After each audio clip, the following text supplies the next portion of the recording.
সেটা হলো নিজের নিয়তকে শুদ্ধ করা,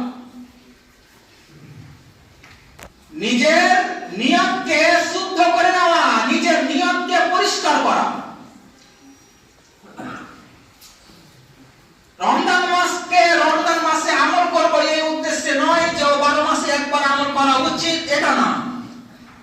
বরং রমজান মাস আমার কাছে এসেছে এই উদ্দেশ্যে প্রথমে যেটা করণীয় হলো সেটা হলো নিজের নিয়তকে শুদ্ধ করা, যে রমজান মাস পেয়ে সঠিক রূপে আমল করবো এবং আল্লাহ রাব্বুল আলামিনকে সন্তুষ্ট করে জান্নাত লাভের রাস্তা খুলব।